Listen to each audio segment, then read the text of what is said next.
جب دنیا کی بڑی طاقتیں اپنی جنگی مشینوں کو مزید تباہ کن بنانے میں لگی ہوئی تھیں تو سائنسدانوں نے ایک دھات کو دریافت کیا جو دشمن کے ٹینکوں کو آسمان میں اڑا سکتی تھی۔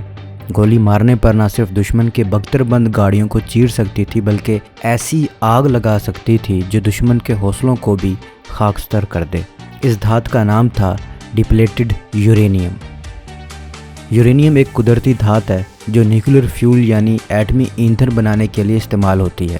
جب اس یورینیم سے سب سے زیادہ تابکار حصہ نکال لیا جاتا ہے یعنی کہ یورینیم 235 تو جو باقی بچتی ہے اسے ڈپلیٹڈ یورینیم کہا جاتا ہے۔ یہ عام یورینیم کی نسبت تھوڑی کم تابکار ہوتی ہے لیکن اس کی ایک خاص خوبی ہوتی ہے، یہ بہت زیادہ بھاری اور سخت ہوتی ہے۔ یعنی اگر آپ ایک سائز کی سیسا کی گولی اور ڈپلیٹڈ یورینیم کی گولی کو پکڑیں تو ڈپلیٹڈ یورینیم والی کئی گنا بھاری محسوس ہوگی۔ یہی وزن، سختی اور آگ پکڑنے کی صلاحیت اسے ہتھیار بنانے والوں کا پسندیدہ دھات بنا دیتا ہے۔ سوال یہ ہے کہ ڈپلیٹڈ یورینیم کو گولوں اور شیلز میں کیوں استعمال کیا جاتا ہے؟ دوستو، ڈپلیٹڈ یورینیم کی یہ خاصیت ہے کہ یہ اپنے ہدف سے ٹکرانے کے بعد بھی آگ پکڑ سکتا ہے۔ اسے بختر بند گاڑیوں، ٹینکوں اور خندق کے خلاف استعمال ہونے والے گولہ بارود میں مثالی بناتی ہے۔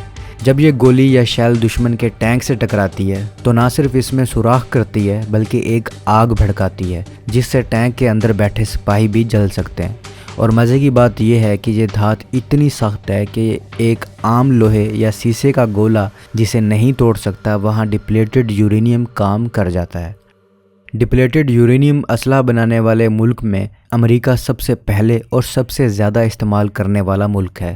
اس کے علاوہ برطانیہ نے امریکہ کے ساتھ اسے عراق میں استعمال کیا، جبکہ روس کے بارے میں بھی خیال کیا جاتا ہے کہ اس کے پاس بھی DU یعنی کہ ڈپلیٹڈ یورینیم گولہ بارود موجود ہے۔ اس کے علاوہ چین اور پاکستان کے پاس بھی ڈپلیٹڈ یورینیم والے ایمونیشن موجود ہیں۔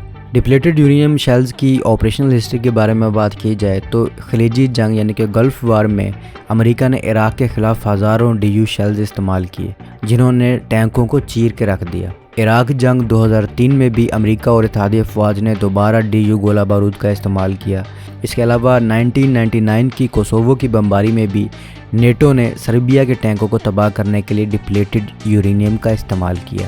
افغانستان کے بارے میں اگرچہ واضح شواہد نہیں ہیں لیکن کچھ رپورٹس اشارہ کرتی ہیں کہ افغانستان میں بھی DU کا استعمال کیا گیا ہے۔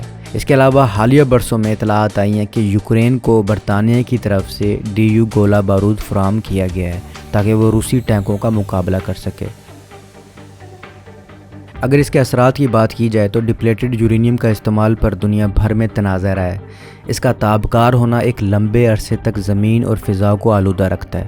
عراق، کوسوو اور دیگر علاقوں میں ایسے واقعات سامنے آئے ہیں جہاں DU استعمال کے بعد لوگوں کو کینسر، پیدائشی نقص اور دیگر بیماریوں کا سامنا کرنا پڑا ہے۔ عراق کے شہر فلوجہ میں بچوں کی پیدائش میں غیر معمولی بیماریوں کی شرح میں اضافہ ہوا ہے جس کا الزام DU گولہ بارود پر لگایا گیا ہے۔ ڈپلیٹڈ یورینیم ایک ایسا ہتھیار ہے جو سچ میں تباہی کی نئی شکل لے کر آیا ہے۔ یہ دشمن کے ٹینکوں کو چیرتا ہے، سپاہیوں کو جلاتا ہے اور زمین کو سالوں تک زہریلا بنا دیتا ہے۔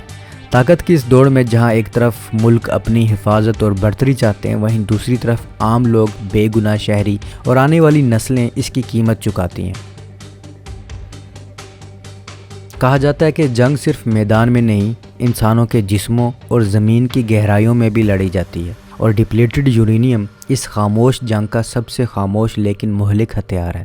اور اگر پاکستان کی بات کی جائے تو پاکستان نے 105 millimetre anti tank depleted uranium round بنایا ہے۔ 105 millimetre anti tank round ایک بہت طاقتور گولہ ہے جو خاص طور پر پاکستانی فوج کے ٹائپ 59 ٹینکوں کے لیے بنایا گیا ہے جنہیں 105 ملی میٹر کی توپوں کے ساتھ اپ گریڈ کیا گیا۔ یہ گولہ DU APFSDS یعنی کہ ڈپلیٹڈ یورینیم آرمر پائریسنگ فن اسٹیبلائزڈ ڈسکارڈنگ سیبوٹ ٹیکنالوجی پر مبنی ہے جو دشمن کے ٹینکوں کے مضبوط ترین بختر کو بھی توڑنے کی صلاحیت رکھتا ہے۔ اس گولے کی رفتار فائر ہوتے وقت 1450 میٹر فی سیکنڈ تک پہنچتی ہے جو بہت تیز ہے، اور یہ 450 ملی میٹر موٹے سٹیل جیسے بختر کو چیرنے کی طاقت رکھتا ہے چاہے وہ کسی بھی زاویے پر ہو۔ لیکن دوستوں اس ایمونیشن سے بھی بہترین ایمو پاکستان نے بنایا ہے، خاص طور پر ٹینکوں کی جنگ میں جدید ہتھیاروں کی ضرورت کو مد نظر رکھتے ہوئے دشمن کے جدید ٹینکوں کے خلاف مؤثر ہتھیار بنانا ایک اہم ضرورت بن چکی تھی۔ اسی ضرورت کو سامنے رکھتے ہوئے پاکستان نے ایک طاقتور اینٹی ٹینک گولہ تیار کیا جسے نیزا کا نام دیا گیا۔ نیزا ایک 125 ملی میٹر کا اینٹی ٹینک گولہ ہے جو خاص طور پر پاکستان آرمی کے زیر استعمال T-80UD ٹینکوں کے لیے تیار کیا گیا ہے۔ یہ ایک جدید قسم کا DU-APFSDS گولہ ہے جس کا مطلب ہے کہ یہ ڈپلیٹڈ یورینیم کا بنا ہوا ایک لمبا اور پتلا گولہ ہے جو بہت زیادہ رفتار سے دشمن کے ٹینکوں کی موٹی دھات کو چھید سکتا ہے۔ یہ گولہ پہلی بار 2001 میں متحدہ عرب امارات میں ہونے والی انٹرنیشنل ڈیفنس ایگزیبیشن نمائش میں عوام کے سامنے پیش کیا گیا۔ اس وقت بتایا گیا کہ یہ گولہ پاکستان کی 105 ملی میٹر کی پرانی DU گولے سے 25% زیادہ طاقتور ہے۔ نیزا گولے میں ایک خاص قسم کی سیڈل ٹائپ سیبوٹ استعمال کی گئی ہے جو اسے T-80UD ٹینکوں کے خودکار لوڈر یعنی کہ آٹو لوڈر کے ساتھ بہتر طور پر ہم آہنگ بناتی ہے اور اس کی درستگی کو مزید بہتر کرتی ہے۔ 2002 میں کراچی میں ہونے والے آئیڈیاز دفاعی نمائش میں بھی اس گولے کو دیگر پاکستانی اداروں کے بنائے ہوئے DU گولوں کے ساتھ نمائش میں رکھا گیا۔ یہ گولہ دشمن کے ٹینکوں کی 550 ملی میٹر موٹی دھاتی تہ کو چھیدنے کی صلاحیت رکھتا ہے جو اسے ایک خطرناک اور طاقتور اینٹی ٹینک ہتھیار بناتا ہے۔ نیزا گولہ پاکستان کی دفاعی صنعت کی ایک قابل فخر پیش رفت ہے۔ یہ نہ صرف جدید ٹینکوں کا مقابلہ کرنے کی صلاحیت رکھتا ہے بلکہ یہ اس بات کا بھی ثبوت ہے کہ پاکستان اپنی دفاعی ضروریات کو مقامی سطح پر پورا کرنے کے لیے خود کفالت کی جانب بڑھ رہا ہے۔ دوستو جہاں ہم بہت سی چیزوں سے بے خبر ہو کر سکون سے اپنی زندگی میں مصروف ہیں، وہیں پاکستان کے کئی ادارے پاکستان کی حفاظت کے لیے دن رات ایک کیے ہوئے ہیں۔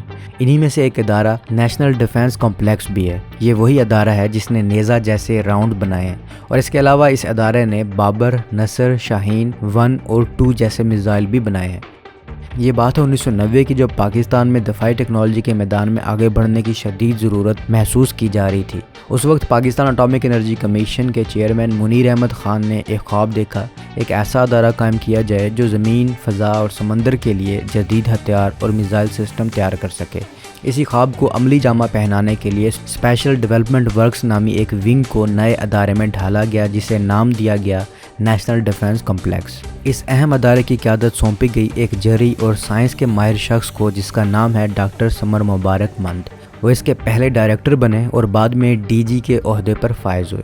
یہ پروجیکٹ اس وقت کی وزیر اعظم بے نظیر بھٹو کا ویژن کا حصہ تھا، لیکن جب 1993 میں نواز شریف وزیر اعظم بنے تو انہوں نے اس ادارے کو مکمل کروایا اور 1995 میں ملک کے اہم ترین میزائل پروگرام شاہین میزائل سسٹم کو NDC کے حوالے کر دیا گیا۔ تو اب تک کے لیے اتنا ہی۔ Subscribe for more.